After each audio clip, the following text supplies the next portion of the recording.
നമസ്കാരം, നിളയോര വിശേഷങ്ങളിലേക്ക് സ്വാഗതം. പരിഷ്കരിച്ച ഡ്രൈവിംഗ് ടെസ്റ്റ് ഇനിയും നടപ്പിലാക്കാനായില്ല. ഇന്നു മുതൽ പോലീസ് സംരക്ഷണത്തിൽ ടെസ്റ്റ് നടത്താനായിരുന്നു നിർദ്ദേശം. എന്നാൽ മാറ്റങ്ങൾ വരുത്താതെ പരിഷ്കരണം നടത്താൻ അനുവദിക്കില്ലെന്നാണ് ഡ്രൈവിംഗ് സ്കൂൾ അസോസിയേഷന്റെ നിലപാട്. സംസ്ഥാനത്ത് പരിഷ്കരിച്ച ഡ്രൈവിംഗ് ടെസ്റ്റ് ഇന്നു മുതൽ പോലീസ് സുരക്ഷയിൽ നടപ്പാക്കണമെന്നായിരുന്നു നിർദ്ദേശം. എന്നാൽ പലയിടത്തും ഇത് നടപ്പാക്കാൻ കഴിഞ്ഞില്ല. പട്ടാമ്പിയിലും ഇന്ന് ഡ്രൈവിംഗ് ടെസ്റ്റ് നടന്നില്ല. സോട്ട് ലഭിച്ചവർ കൃത്യമായി ഹാജരാകണമെന്നായിരുന്നു ഗതാഗത മന്ത്രിയുടെ അറിയിപ്പ്. തീയതി ലഭിച്ച ഉദ്യോഗാർത്ഥികൾ സ്വന്തം വാഹനവുമായി ടെസ്റ്റിന് എത്തണമെന്നായിരുന്നു നിർദ്ദേശം. ടെസ്റ്റ് നടത്തുന്നതിൽ വീഴ്ച വരുത്തുന്ന ഉദ്യോഗസ്ഥർക്കെതിരെ കർശന നടപടിയെടുക്കുവാനും മന്ത്രിയുടെ നിർദ്ദേശത്തിലുണ്ടായിരുന്നു. മോട്ടോർ വാഹന വകുപ്പ് ഉദ്യോഗസ്ഥരുടെ ഉന്നതതല യോഗത്തിലായിരുന്നു തീരുമാനം. പരിഷ്കരിച്ച സർക്കുലർ പ്രകാരം പരമാവധി 40 പേരെ മാത്രം പങ്കെടുപ്പിച്ച് ഡ്രൈവിംഗ് ടെസ്റ്റ് നടത്താനാണ് ഉദ്യോഗസ്ഥർക്ക് സർക്കാർ തലത്തിൽ നിർദ്ദേശം നൽകിയിരുന്നത്. ആദ്യം റോഡ് ടെസ്റ്റ്, പിന്നീട് ഗ്രൗണ്ട് ടെസ്റ്റ് എന്ന രീതി തുടരണമെന്നും പുതിയ ട്രാക്ക് തയ്യാറാക്കുന്നതുവരെ H ട്രാക്കിൽ ടെസ്റ്റ് നടത്തി ലൈസൻസ് അനുവദിക്കണമെന്നും ആണ് നിർദ്ദേശം. ഡ്രൈവിംഗ് സ്കൂളുകാരുടെയും ജീവനക്കാരുടെയും എതിർപ്പ് കാരണം പലയിടത്തും ഇന്നും ടെസ്റ്റ് നടന്നിട്ടില്ല. മെയ് 2 മുതൽ സംസ്ഥാനത്ത് ഡ്രൈവിംഗ് ടെസ്റ്റ് മുടങ്ങിക്കിടക്കുകയാണ്. പുതിയ ഡ്രൈവിംഗ് പരിഷ്കരണത്തിൽ മാറ്റം വരുത്തുന്നതുവരെ സമരവുമായി മുന്നോട്ടു പോകുമെന്നാണ് ഡ്രൈവിംഗ് സ്കൂൾ അസോസിയേഷൻ ഭാരവാഹികൾ വ്യക്തമാക്കുന്നത്. മാറ്റങ്ങൾ ഉണ്ടാവാത്ത പക്ഷം പട്ടാമ്പിയിലും ഡ്രൈവിംഗ് ടെസ്റ്റ് നടത്താൻ അനുവദിക്കില്ലെന്ന് ഡ്രൈവിംഗ് സ്കൂൾസ് അസോസിയേഷൻ ഭാരവാഹികൾ വ്യക്തമാക്കി. ഞങ്ങൾ എന്തായാലും ഇന്ന് ടെസ്റ്റ് കൊടുക്കാൻ തീരുമാനിച്ചിട്ടില്ല. ഇന്നല്ല, നമ്മളിപ്പോൾ മെയ് മാസം 2-ാം തീയതി മുതൽ തുടങ്ങിയ സമരമാണ്. നമ്മുടെ സമരത്തിൻ്റെ ഇതിനു മുമ്പ് എല്ലാവരും TV ചാനലുകളൊക്കെ കണ്ടിട്ടുണ്ടാവും. നമുക്ക് പുതിയ നിയമങ്ങളിൽ ബഹിഷ്കരണം വന്ന കാര്യങ്ങളൊക്കെ നമുക്ക് അനുകൂലമായി ഒന്നുമില്ല. നമുക്ക് അനുകൂലമായ തീരുമാനം ഉണ്ടാവുന്നത് വരെ ഞങ്ങൾ ഈ സമരം തുടരും. ഞങ്ങൾ പറഞ്ഞത് ഇപ്പോൾ എന്താ വെച്ചാൽ ഞങ്ങൾ സ്ലോട്ട് കൂട്ടിത്തരണം. സ്ലോട്ട് എണ്ണം കുറവാണ്, അതിൻ്റെ സ്ലോട്ട് കൂട്ടിത്തരാം.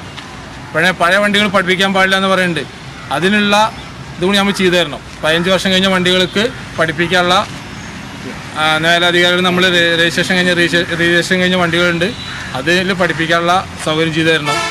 ബാക്കി പറയുന്ന എല്ലാ മാനദണ്ഡങ്ങളും ഗവൺമെൻറ് പറയുന്ന മാനദണ്ഡങ്ങളും പാലിക്കാൻ ഞങ്ങൾ തയ്യാറാണ്. ഞങ്ങൾ സ്ലോട്ടിൻ്റെ എണ്ണം കൂട്ടിത്തരാം. പുതിയ 4/2024 സർക്കുലർ എന്ന് പിൻവലിക്കുന്നു, ആ സർക്കുലർ പിൻവലിക്കുന്നത് വരെ ഞങ്ങൾ ഈ സമരം തുടർന്നുകൊണ്ടിരിക്കും. പട്ടാമ്പി മേഖലയിൽ എവിടെയും ടെസ്റ്റ് കൊടുക്കില്ല, അത് ബഹിഷ്കരിച്ചുകൊണ്ടിരിക്കും. ഇന്ന് സാറുമാർ വന്നിട്ടുണ്ടായിരുന്നു, സാറുമാർ വന്നു, കാര്യം അന്വേഷിച്ച് പോയി. ഇവിടെ ടെസ്റ്റോ കാര്യങ്ങളൊന്നും ഉണ്ടായിട്ടില്ല. എന്തായാലും ആരും എന്ത് പ്രതിസന്ധി നേരിട്ടാലും അത് പട്ടാമ്പി ഡ്രൈവിംഗ് സ്കൂൾ അസോസിയേഷൻ അതിനെ എതിർത്തിട്ട് നിൽക്കുന്നുള്ള തീരുമാനത്തിലാണ് ഞങ്ങൾ. എന്നാണോ അതിൻ്റെ ഒരു ഇത് വരുന്നത് അതുവരെ ഞങ്ങൾ ഈ സംഘടന ഒരിക്കലും ടെസ്റ്റ് കൊടുക്കില്ല എന്ന തീരുമാനത്തിലാണ്. Chalissery government higher secondary school +2 പരീക്ഷയിൽ 91% വിജയം നേടിയത് ഇരട്ടി മധുരമായി. പരീക്ഷ എഴുതിയ 387 വിദ്യാർത്ഥികളിൽ 353 പേരും വിജയിച്ചു. 42 പേർ എല്ലാ വിഷയത്തിലും A+ നേടി. 23 പേർക്ക് 5A+ ലഭിച്ചു. തൃത്താല ഉപജില്ലയിൽ +2 വിഭാഗത്തിൽ പരീക്ഷ എഴുതിയവരിൽ 1-ാം സ്ഥാനവും കൂടുതൽ A+ നേടിയതിലും 1-ാം സ്ഥാനവും ചാലിശ്ശേരി ഗവൺമെന്റ് ഹയർ സെക്കൻഡറി സ്കൂളിന് സ്വന്തമായി. സയൻസ് വിഭാഗത്തിൽ 90.75%, കൊമേഴ്സിൽ 90%, ഹ്യൂമാനിറ്റീസിൽ 90.62% വിജയവും ഗ്രാമത്തിനും സ്കൂളിനും അഭിമാനമായി. കഴിഞ്ഞ ദിവസം SSLC പരീക്ഷയിലും 99.76% വിജയം കൈവരിച്ചിരുന്നു. പാലക്കാട് ജില്ലാ പഞ്ചായത്ത് വിജയശതമാനം ഉയർത്തുന്നതിനു വേണ്ടിയുള്ള വിജയശ്രീ പദ്ധതിയും കൂടാതെ അധ്യാപകരുടെ നേതൃത്വത്തിൽ താരാപഥം എന്ന പേരിൽ പ്രത്യേക കോച്ചിങ്ങും നൽകിയിരുന്നു. പാലക്കാട്, തൃശൂർ, മലപ്പുറം ജില്ലകളിൽ നിന്നായി സാധാരണക്കാരുടെ കുട്ടികൾ പഠിക്കുന്ന ഈ സർക്കാർ വിദ്യാലയം കലാകായിക രംഗത്ത് മികച്ച നിലയിലാണ്. പഠനരംഗത്തും ഉയർന്ന വിജയം നേടി. ജില്ലയിൽ തന്നെ ഏറ്റവും ഉയർന്ന നേട്ടമാണ് കൈവരിച്ചത്. ഹയർ സെക്കൻഡറി വിഭാഗം ക്യാമ്പസ് സംസ്ഥാന തലത്തിൽ തന്നെ ഏറെ മികച്ചതാണ്. വിജയിച്ച എല്ലാ വിദ്യാർത്ഥികളെയും school principal doctor Sajeena Shukkur, PTA ഭാരവാഹികൾ എന്നിവർ ചേർന്ന് അഭിനന്ദിച്ചു. സ്റ്റേറ്റ് ആവറേജ് 78.5% നിൽക്കുമ്പോൾ നമ്മുടെ വിജയശതമാനം 91% ഉയർന്നിരിക്കുകയാണ്. അതേസമയം കഴിഞ്ഞ വർഷം ഈ സ്കൂളിൻ്റെ റിസൾട്ട് 90%, അത് 1% കൂട്ടാൻ ഈ വർഷം കഴിഞ്ഞിട്ടുണ്ട്. വിജയിച്ച കുട്ടികൾക്ക് തീർച്ചയായിട്ടും ഈ കുഞ്ഞുങ്ങളെല്ലാം തന്നെ തൊഴിൽപരമായി ഏറ്റവും നല്ല ഇടങ്ങളിലേക്ക് പോകുമെന്നുള്ളതും ചാലിശ്ശേരി ബ്രാൻഡ് എവിടെ ചെന്നാലും അത് തെളിയിക്കപ്പെടുമെന്നുള്ളതും ഉറപ്പാണ്. എല്ലാ വിജയാശംസകളും ഭാവിയിലെ ലോകത്ത് എവിടെ പോയാലും ഏത് തൊഴിലിടങ്ങളിൽ പോയാലും വിജയങ്ങൾ സുനിശ്ചിതമായ വിജയം ഉണ്ടാവട്ടെ എന്നും ആശംസിക്കുന്നു. CCTV news Thrithala. Higher secondary പരീക്ഷയിൽ മുഴുവൻ മാർക്കും നേടി പട്ടാമ്പി ഗവൺമെന്റ് ഹയർ സെക്കൻഡറി സ്കൂളിലെ TP സാന്ദ്ര അഭിമാന താരമായി. ബയോളജി സയൻസിലായിരുന്നു സാന്ദ്രയുടെ ഈ നേട്ടം. +2 പരീക്ഷയിൽ പട്ടാമ്പി ഗവൺമെന്റ് ഹയർ സെക്കൻഡറി സ്കൂളിലെ TP ശ്രദ്ധയാണ് 1200-ൽ 1200 മാർക്ക് നേടി മിന്നും വിജയം കരസ്ഥമാക്കിയത്. കൊടുമുണ്ട തടത്തിൽപ്പള്ളിയരിൽ പ്രീതിയുടെയും പൊന്നാനി പുന്നക്കൽ പ്രശാന്തിന്റെയും മകളാണ്. ബയോളജി സയൻസ് ആയിരുന്നു വിഷയം. അധ്യാപകരുടെ വലിയൊരു സപ്പോർട്ട് വിജയത്തിന് പിന്നിലുണ്ടെന്ന് TP ശ്രദ്ധ സൂചിപ്പിച്ചു. പരീക്ഷാകാലം അമ്മയുടെ അസുഖത്തെ തുടർന്ന് വലിയ പ്രതിസന്ധി നേരിട്ട വേളയായിരുന്നുവെന്നും TP ശ്രദ്ധ സൂചിപ്പിച്ചു. എൻ്റെ ഈ വിജയത്തിന് പിന്നിൽ എൻ്റെ സ്കൂളിലെ അധ്യാപകരും പ്രിൻസിപ്പളും അവർ കൂടാതെ തന്നെ എൻ്റെ ട്യൂഷൻ സെൻറ്ററിൽ എൻ്റെ Pattambi synapse institute of science and advance സ്റ്റഡീസിലാണ് ഞാൻ +2, +1 എല്ലാം പഠിച്ചത്. അവിടെയുള്ള എല്ലാ അധ്യാപകരും ടീച്ചേഴ്സ് എല്ലാവരും എന്നെ വളരെയധികം സപ്പോർട്ട് ചെയ്തിരുന്നു. അതുപോലെ എൻ്റെ സ്കൂളിലെ പ്രിൻസിപ്പളും ടീച്ചേഴ്സും എല്ലാവരും എനിക്ക് പ്രാക്ടിക്കൽ എക്സാമിനായാലും എന്തിനും കൂടെ ഉണ്ടായിരുന്നു. അതിനെല്ലാം എനിക്ക് അവരോട് വളരെയധികം നന്ദിയുണ്ട്. പിന്നെ 520 വാങ്ങി +1 തന്നെ വാങ്ങിയപ്പോൾ എല്ലാവർക്കും എന്നിൽ ഭയങ്കര പ്രതീക്ഷയായിരുന്നു. എനിക്ക് വാങ്ങാം, അടുത്ത +2 വർഷത്തിൽ എനിക്ക് വാങ്ങാൻ കഴിയും, ഫുൾ മാർക്ക് വാങ്ങാൻ കഴിയുമെന്ന് ഒരു സംശയമൊക്കെ ഉണ്ടായിരുന്നു. പക്ഷേ എല്ലാവരും പ്രതീക്ഷ തെറ്റിക്കാതെ എനിക്ക് വാങ്ങാൻ കഴിഞ്ഞു എന്നുള്ളതിലാണ് എനിക്കിപ്പോൾ ഭയങ്കര സന്തോഷം. കുറച്ചൊക്കെ ചലഞ്ചിങ് ആയിരുന്നു. +2 പരീക്ഷ സമയത്ത് ഈ മോഡൽ എക്സാം കഴിഞ്ഞ ആ സമയത്ത് തന്നെ എൻ്റെ അമ്മയ്ക്ക് ന്യൂമോണിയ കേട്ട് അഡ്മിറ്റ് ആവേണ്ട അവസ്ഥ വന്നു ഈ ഹോസ്പിറ്റലിൽ.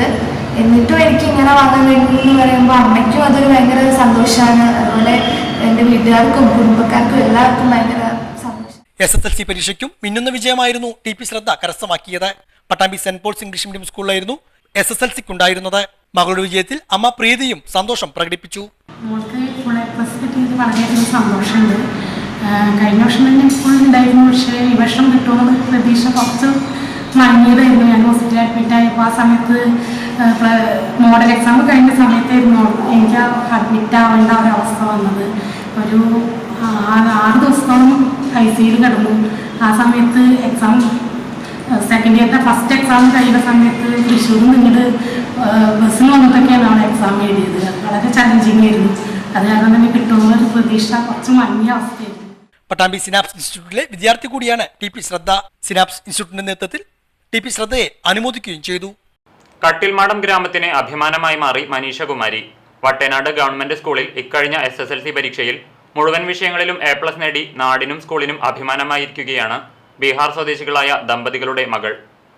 കട്ടിൽമാടത്ത് 15 വർഷമായി താമസിക്കുന്ന ബീഹാർ സ്വദേശികളായ മനീഷ് കുമാറിന്റെയും നീലു ദേവിയുടെയും മകളാണ് മനീഷ കുമാരി.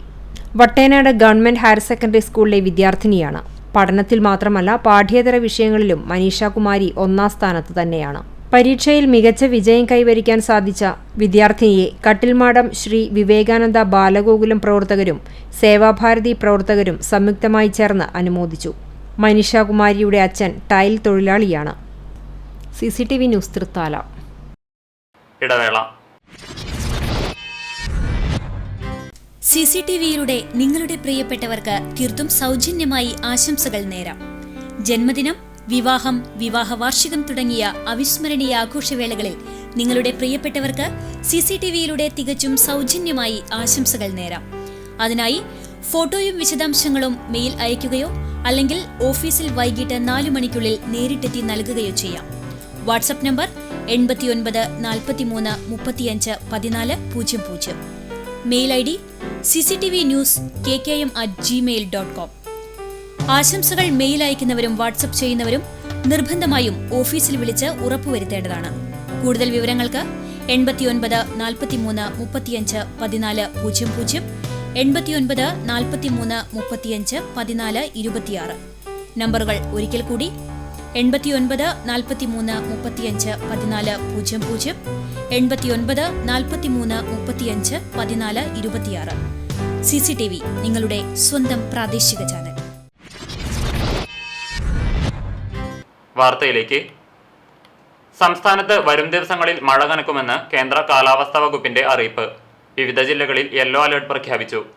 ഇന്നു മുതൽ മെയ് 14 വരെ എല്ലാ ദിവസവും എല്ലാ ജില്ലകളിലും മഴ പെയ്യുമെന്നാണ് കേന്ദ്ര കാലാവസ്ഥാ വകുപ്പിന്റെ പ്രവചനം. യെല്ലോ അലർട്ട് ഇല്ലാത്ത ജില്ലകളിൽ നേരിയതോ മിതമായതോ ഉള്ള മഴയ്ക്ക് സാധ്യതയുണ്ടെന്നാണ് കേന്ദ്ര കാലാവസ്ഥാ വകുപ്പിന്റെ റിപ്പോർട്ട്. ഈ വർഷത്തെ പത്മപ്രഭ പുരസ്കാരത്തിന് കവിയും ഗാനരചയിതാവുമായ റഫീഖ് അഹമ്മദ് അർഹനായി. 75,000 രൂപയും പത്മരാഗ കല്ല് പതിച്ച ഫലകവും പ്രശസ്തി പത്രവും അടങ്ങുന്നതാണ് പുരസ്കാരം. പ്രശസ്ത നോവലിസ്റ്റും കഥാകൃത്തുമായ NS മാധവൻ ചെയർമാനും കവിയും ഗദ്യകാരനുമായ കൽപ്പറ്റ നാരായണൻ, നിരൂപക ശാരദക്കുട്ടി എന്നിവർ അംഗങ്ങളുമായുള്ള സമിതിയാണ് പുരസ്കാര ജേതാവിനെ തിരഞ്ഞെടുത്തത് എന്ന് Padmaprabha trust chairman MV Shreyams Kumar അറിയിച്ചു. കേരളീയ ജീവിതത്തിന്റെ യാഥാർത്ഥ്യങ്ങളുമായുള്ള മലയാള കവിതയുടെ ബന്ധം മുറിഞ്ഞുപോവാതെ നിലനിർത്തിയ കവിയാണ് റഫീഖ് അഹമ്മദ് എന്ന് പുരസ്കാര സമിതി വിലയിരുത്തി. തൃശൂർ ജില്ലയിലെ അക്കിക്കാവിൽ ജനിച്ച റഫീഖ് അഹമ്മദ് ഇപ്പോഴും കാവ്യരംഗത്തും ചലച്ചിത്രഗാനരംഗത്തും സജീവമാണ്. കേരള സാഹിത്യ അക്കാദമി അവാർഡ്, ഓടക്കുഴൽ അവാർഡ്, P. കുഞ്ഞിരാമൻ നായർ പുരസ്കാരം, വൈലോപ്പിള്ളി പുരസ്കാരം, ഒളപ്പമണ്ണ പുരസ്കാരം, 6 തവണ സംസ്ഥാന ചലച്ചിത്ര പുരസ്കാരം തുടങ്ങിയ നിരവധി പുരസ്കാരങ്ങൾ നേടിയിട്ടുണ്ട്. സഹസ്രദളം ഉൾപ്പെടെയുള്ള അപൂർവ ഇനം താമരപ്പൂക്കൾ, വിവിധതരം ആമ്പലുകൾ എന്നിവയാൽ പട്ടാമ്പി പൂവത്തിങ്കൽ അച്യുതൻകുട്ടിയുടെ വീട്ടിൽ എന്നും പൂവസന്തമാണ്.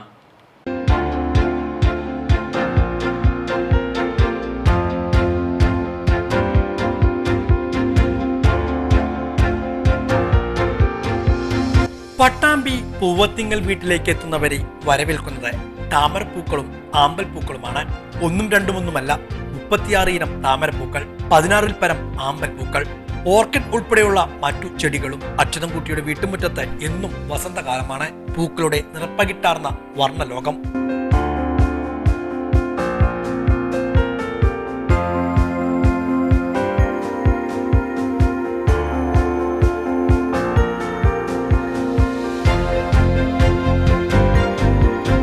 നാൽപ്പത്തഞ്ച് വർഷക്കാലം ഗുജറാത്തിലെ അഹമ്മദാബാദിൽ ബിസിനസ്സായിരുന്നു അച്യുതൻകുട്ടിക്ക്. കഴിഞ്ഞ 3 വർഷത്തോളമായി നാട്ടിൽ സ്ഥിരതാമസമാക്കിയിട്ട് ജീവിത സായാഹ്നം കുടുംബത്തോടൊപ്പം ചെലവഴിക്കുന്ന അച്യുതൻകുട്ടി കൗതുകത്തിനായാണ് പൂക്കളുടെ ലോകത്തേക്ക് തിരിഞ്ഞത്. താമരയും ആമ്പലിലും മാത്രം ഒതുങ്ങുന്നില്ല അച്യുതൻകുട്ടിയുടെ പൂക്കളോടുള്ള ഇഷ്ടം. 1 വർഷം മുമ്പാണ് പൂക്കളുടെ പരിപാലനവുമായി അച്യുതൻകുട്ടി സജീവമാകാൻ തുടങ്ങിയിട്ട്. ഓൺലൈൻ വഴിയാണ് താമരയുടെയും ആമ്പലിന്റെയും വിത്തുകളും കിഴങ്ങുകളുമെല്ലാം എത്തിക്കുന്നത്. സാമ്പത്തിക ലാഭത്തിനൊന്നുമല്ല ഈ പൂക്കളുടെ പരിപാലനമെന്നാണ് അച്യുതൻകുട്ടി പറയുന്നത്. മാനസികമായ ഉല്ലാസം തന്നെയാണ് ഇതിനു പിന്നിൽ. തുടങ്ങിയത് ഞാൻ കിഴങ്ങ് വാങ്ങിച്ച് തുടങ്ങിയതാണ്. എല്ലായിടത്തും കണ്ടപ്പോൾ നമുക്ക് ഒരു താല്പര്യം തോന്നിയിട്ട് വാങ്ങിയതാണ്. ഓൺലൈനിൽ വഴി കിഴങ്ങ് വാങ്ങി. അത് പിന്നെ നമ്മൾ പാർസൽ 2 ദിവസം 3 ദിവസം പിടിക്കും പാർസൽ കിട്ടാൻ. ഓരോരുത്തർ ചെല്ലുമ്പോൾ ചില സ്ഥലത്ത് കാണുമ്പോൾ നല്ല ഇതായിട്ട് കാണാം. അതന്നെ, വേറെ ഒന്നുമല്ല. 34 തരം താമര ഉണ്ടാവും. അപ്പോൾ പേര് എല്ലാതും ഓർമ്മയില്ല, എന്നാലും പ്രധാനപ്പെട്ടത് തമോ, ബുച്ച, അഖില, കാവേരി, റാണി റെഡ്, പിന്നെ അമരി പിയോണി, യെല്ലോ പിയോണി, യെല്ലോ പോറൽ പിങ്ക്, പിന്നെ 1000 പെറ്റൽസ്, അതായത് സഹസ്രദളം എന്ന് പറയില്ലേ നമ്മൾ, അത് ചുരുങ്ങി. അത് മൊട്ട് വരുന്ന, ശരിക്കും മൊട്ട് വന്ന ഒരാഴ്ച എങ്ങനെയും മേലെ വരും മൊട്ട് പൂ വിരിയാൻ.